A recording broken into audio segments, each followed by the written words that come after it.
ముందుకు వెళ్తున్నట్టు ప్రకటించింది. బీజేపీ కూడా కలిసి వస్తుందని ఆశిస్తున్నట్టు తెలిపింది. అనుకున్నట్టే ఎన్నికల సమయానికి భారతీయ జనతా పార్టీ కూడా తోడైంది. అయితే భారతీయ జనతా పార్టీ తోడవడం తెలుగుదేశం పార్టీ అలాగే జనసేన ఛానళ్లు నిరీక్షించారు, ఏరుకొని వెళ్లారనేటటువంటి విమర్శలు వైఎస్ఆర్ కాంగ్రెస్ పార్టీ గత నుంచి కూడా చేస్తూ వస్తున్నటువంటి పరిస్థితి. ఈ నేపథ్యంలో ప్రస్తుతం ఎన్నికల సమయం దగ్గరకు వచ్చింది. పోలింగ్కి మరో 12 రోజులు మాత్రమే సమయం ఉన్నటువంటి సమయంలో నిన్న 3 పార్టీలకు చెందినటువంటి నేతలంతా కలిసి మేనిఫెస్టోను రిలీజ్ చేశారు. ఈ మేనిఫెస్టోకి సంబంధించి కూడా తీవ్రమైనటువంటి విమర్శలు వైఎస్ఆర్ కాంగ్రెస్ పార్టీ అధినేత జగన్మోహన్ రెడ్డి చేస్తూ ఉన్నారు. ప్రధానంగా మేనిఫెస్టో మీద 2 పార్టీలకు చెందినటువంటి నేతల ఫోటోలే ఉండడం, అలాగే టీడీపీ అధినేత చంద్రబాబు కావచ్చు, జనసేన అధినేత పవన్ కళ్యాణ్ కావచ్చు, వీరిద్దరికి సంబంధించినటువంటి ఫోటోలే ఉన్నాయి. అలాగే భారతీయ జనతా పార్టీకి చెందినటువంటి నేత సిద్ధార్థనాథ్ సింగ్ ఈ కార్యక్రమానికి హాజరైనప్పటికీ కూడా మేనిఫెస్టో పత్రాన్ని పట్టుకునేందుకు కూడా ఆయన నిరాకరించారు అనేటటువంటి ఆరోపణలు చేస్తున్నారు. కావాలని అంటే ఈ మేనిఫెస్టోకు భారతీయ జనతా పార్టీ మద్దతు లేదు అంటూ కూడా ఒక ప్రచారాన్ని వైఎస్ఆర్ కాంగ్రెస్ పార్టీ చేస్తున్నటువంటి పరిస్థితి. అసలు ఈ పరిణామాలన్నీ ఎందుకు సూచిస్తున్నాయి, ఏం సూచిస్తున్నాయి తదితర అంశాలకు సంబంధించి ఇవాల్టి ప్రైమ్ డిబేట్లో మనం చర్చించబోతున్నాం. నాతో పాటు డిబేట్లో పాల్పంచుకుంటున్నారు రామ్ కుమార్ గారు, భారతీయ జనతా పార్టీ నాయకులు, ఎల్ఎం మోహన్ రెడ్డి గారు, వైఎస్ఆర్ కాంగ్రెస్ పార్టీ నాయకులు, బాబు పాలూరి గారు, జనసేన పార్టీ నాయకులు. అందరికీ నమస్కారం. ముందుగా మోహన్ రెడ్డి గారు, ఏంటి తీవ్రమైనటువంటి ఆరోపణలు మీ పార్టీ అధినేత నుంచి మీ కేడర్ వరకు అందరూ కూడా తెలుగుదేశం పార్టీ, జనసేన, భారతీయ జనతా పార్టీ ఉమ్మడి మేనిఫెస్టోకి సంబంధించి చేస్తున్నారు. ముఖ్యంగా భారతీయ జనతా పార్టీ మద్దతు లేదు అనేటటువంటి ప్రచారాన్ని ప్రజల్లోకి విస్తృతంగా మీరు తీసుకెళ్తున్నారు. ఏంటి దాంట్లో మీ ఉద్దేశం ఏంటి? నమస్కారం అండి. మీకు ప్యానెల్లో పాల్గొనే పెద్దలతో చూస్తున్న వీక్షకులకు అందరికీ హృదయపూర్వకంగా నమస్కారాలు. మామూలుగా 2014 మేనిఫెస్టో రిలీజ్ చేసినప్పుడు నరేంద్ర మోడీ గారి ఫోటో పెట్టి నీట్ గా మేనిఫెస్టో రిలీజ్ చేయడం జరిగింది. ఆ రోజు చేసిన కార్యక్రమం వేరు. ఈ రోజు మేనిఫెస్టో రిలీజ్ చేసినప్పుడు నరేంద్ర మోడీ గారి ఫోటో కూడా లేని పరిస్థితి ఉంది. నరేంద్ర మోడీ గారి ప్రధానమంత్రి గారి ఫోటో లేని పరిస్థితి కూడా ఉంది. కాబట్టి వాళ్ళు అక్కడ పార్టీ అధ్యక్షురాలుగా పురంధేశ్వరి గారు హాజరు కాలేదు, వాళ్ళిద్దరే హాజరైనారు, వాళ్ళిద్దరు చేసుకున్నారు. ఏదో ఆయన సిద్ధార్థనాథ్ సింగ్ గారు ఏదో వచ్చినారు, ఆయన వచ్చి పాల్గొన్నారు అని చెప్తున్నారు. పాల్గొన్నా కూడా ఎవరు పాల్గొనకపోయినా చేసేది ఏం లేదు కదా. 2014లో వీళ్ళందరూ కలిసి పాల్గొన్నారు, వీళ్ళందరూ కలిసి మేనిఫెస్టో రిలీజ్ చేసినారు, వీళ్ళందరూ మేనిఫెస్టోలో ఫోటోలు పెట్టారు, రిలీజ్ చేసినారు. వీళ్ళందరూ కలిసే తిరుపతి దేవస్థానం దగ్గర బహిరంగ సభ పెట్టి ఆ బహిరంగ సభలో మొత్తం రాష్ట్రానికి సంబంధించిన ప్రత్యేక హోదా ఇస్తామన్నారు, రాష్ట్రానికి సంబంధించిన ప్రత్యేక ప్యాకేజీలు ఇస్తామన్నారు, రాష్ట్రానికి సంబంధించినటువంటి రైల్వే జోన్ చేస్తామన్నారు. అనేక రకాలుగా చెప్పినటువంటి రాజధాని ఢిల్లీ తర్వాత రాజధాని నిర్మిస్తామని చెప్పినారు. వీళ్ళందరూ కలిసి చేసినటువంటి హామీలే కదా. ఆ రోజు చేసినటువంటి హామీలు ఏ ఒక్కటి నెరవేరినప్పుడు ఈ రోజు చేసే హామీలు ఏం నెరవేరుతాయి అనేది ప్రజల్లో ఉంది. కాబట్టి దాంతోపాటు అది నిజంగానే వాళ్ళకు పెద్ద బీజేపీ వాళ్ళకి పెద్ద ఇంట్రెస్ట్ ఫస్ట్ వాళ్ళతో అలయన్స్ పెట్టుకోవడమే ఇష్టం లేదు. వీళ్ళేదో పవన్ కళ్యాణ్ గారు 2-3 రోజులు వాళ్ళతో మాట్లాడి, వాళ్ళతో కొట్లాడి, వాళ్ళతో తిట్టించుకొని, వాళ్ళతో బయటకు వచ్చినా అని చెప్పి పవన్ కళ్యాణ్ గారే చెప్పారు. అదే విధంగా పురంధేశ్వరి గారు వెళ్ళి ఆమె సర్వ ప్రయత్నాలు చేసి ఆమె చేసిన తర్వాత కూడా మళ్ళీ చంద్రబాబు నాయుడు గారు ఢిల్లీలో 2-3 రోజులు ఆడ కూర్చొని కింద మీద పడేస్తే వాళ్ళకి ఉన్నటువంటిగా ఉన్న కొద్ది ఓట్లతో అయినా మనం ఏదో కొన్ని ఓట్లు పెంచుకోవచ్చు. ఆ పార్టీ 1-2 సీట్లు ఇచ్చినా కూడా మన పార్టీని కొంచెం బీజేపీ అనే పార్టీని ఆంధ్రప్రదేశ్ లో మళ్ళీ కొంచెం బయటికి చూపించుకోవచ్చు.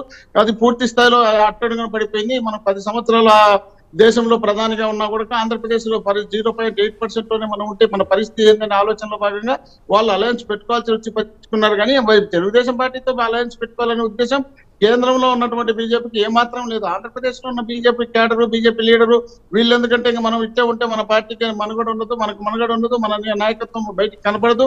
ఖచ్చితంగా మన కనీసం మన నాయకత్వం కనపడాలంటే అధికారంలో ఉన్నటువంటి అధికారంలో ఉన్నటువంటి గతంలో అధికారం ఉన్నటువంటి పార్టీతో అలయన్స్ పెట్టుకోవడంతో పాటు ప్రధాన ప్రతిపక్షంగా ఉన్నటువంటి తెలుగుదేశం పార్టీ అది ఒక స్టార్ హీరోగా ఉన్నటువంటి పవన్ కళ్యాణ్ గారు వీళ్ళకు ఉన్నటువంటి జనాన్ని మనకు కూడా ఎంతో కొంత డైవర్ట్ అయితే మనకు కొన్ని ఓట్లు, కొన్ని సీట్లు ఏదైనా వస్తే మన పార్టీ ఇమేజ్ పెంచుకోవడానికి అవకాశం ఉంటుందని ఉద్దేశంలో భాగంగా పెట్టుకున్నారు తప్ప వీళ్ళ మేనిఫెస్టోకి ఎట్లా ప్రాధాన్యత ఉంటుంది? జగన్మోహన్ రెడ్డి గారు పెట్టినటువంటి మేనిఫెస్టోనే వీళ్ళు ఆ రోజు ఏం చెప్పారు, లక్షల కోట్ల రూపాయలు అవుతుంది, రాష్ట్రాన్ని ఖాళీ చేస్తున్నారు, రాష్ట్రాన్ని డిస్కస్ చేద్దాం ఆ అంశాలు కూడా డిస్కస్ చేద్దాం. మోహన్ రెడ్డి గారు ఆ అంశాలు కూడా డిస్కస్ చేద్దాం. చెప్తా ఒక్క నిమిషం. ఎందుకంటే ఈ మేనిఫెస్టో గురించి కదా మనం మాట్లాడచ్చు వచ్చినప్పుడు దాని గురించి మాట్లాడిన తర్వాత వద్దాం. ఆ పాయింట్ దగ్గర కూడా వద్దాం. నేను వస్తా ఆ పాయింట్ దగ్గరకు వస్తా. బాబు పాలూరి గారు ఎందుకు ఈ రకమైనటువంటి ఆరోపణలు వస్తున్నాయి? మేము పెట్టింది కేవలం 71 లక్షలు మాత్రమే. మేము పెట్టింది 71 లక్షలు. ఓకే మోహన్ రెడ్డి గారు వస్తా, మళ్ళీ మీ దగ్గరకు వస్తా.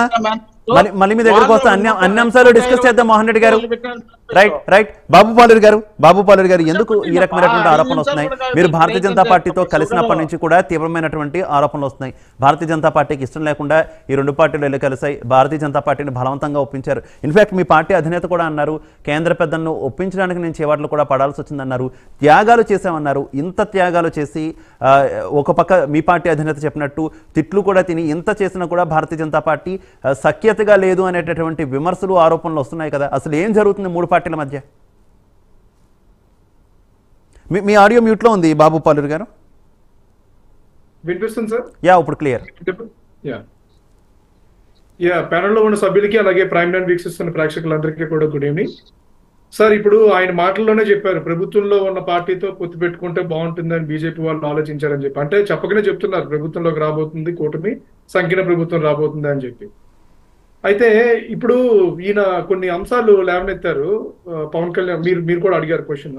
పవన్ కళ్యాణ్ గారు తిట్లు తిని కేంద్ర ప్రభుత్వాన్ని ఒప్పించి బీజేపీని ఒప్పించి కూటమిలోకి తీసుకురావాల్సి వచ్చిందని చెప్పి. అంటే తెలుగుదేశానికి అలాగే తెలుగుదేశం పార్టీకి బీజేపీ పార్టీకి రెండు కూడా కొత్త వైరుధ్యం అనేది ఉంది. రెండు కూడా విభిన్నమైన పార్టీలు, వైవిధ్యం ఉన్న పార్టీలు. కాకపోతే ఏంటంటే ఒక భావ సారూప్యత కలిగిన పార్టీగా జనసేన పార్టీ అలాగే పవన్ కళ్యాణ్ గారి మీద బీజేపీ కేంద్ర పెద్దలకు కానీ నరేంద్ర మోదీ గారికి కానీ అమిత్ షా గారికి కానీ ఒక అపారమైన నమ్మకం అలాగే ఒక అభిమానం ఉంది. కాబట్టి ఈయన మాటని కాదనకుండా తెలుగుదేశం పార్టీ అలాగే సంకీర్ణ ప్రభుత్వం ఏర్పాటు చేయాల్సిన ఆవశ్యకత ఎంతైనా ఉంది.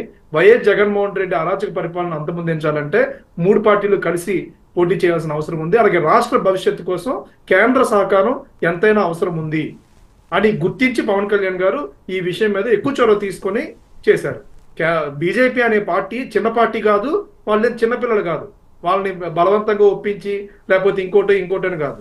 వాళ్ళు అన్ని సమీకరణాలు ఆలోచించుకొని రాష్ట్రానికి మేలు జరుగుతుంది అలాగే కేంద్ర ప్రభుత్వాన్ని స్థాపించడం కోసం ఆంధ్రప్రదేశ్ నుంచి ఎక్కువ భాగస్వామ్యం రావడానికి అవకాశం ఉందని చెప్పి వాళ్ళు గుర్తించారు, భావించారు. కాబట్టి ఈ పొత్తులో భాగస్వామ్యం అనేది జరిగింది. ఇంకోటి చెప్తున్నారు సార్, అంటే 2014లో నరేంద్ర మోదీ గారు ఫోటో పెట్టారు, ఇప్పుడేమో ఆయన ఫోటో లేకుండా మేనిఫెస్టో విడుదల చేశారు అని చెప్పి. సిద్ధార్థనాథ్ సింగ్ గారు చాలా క్లియర్ గా చెప్పారు, కేంద్ర ఓకే బాబు పాలూరి గారు ఒకసారి మనం బీజేపీ వెర్షన్ కూడా విందాం. రామ్ కుమార్ గారు ఒక్క నిమిషం వస్తా పాలూరి గారు, మళ్ళీ వస్తా మీ దగ్గరికి. రామ్ కుమార్ గారు సార్, మోహన్ రెడ్డి గారిని ఒక క్వశ్చన్ మీరు అడగాలి. అడిగేది కానీ బాబు పాలూరి గారు ఒక్క నిమిషం మళ్ళీ వస్తాను. రామ్ కుమార్ గారు ప్లీజ్.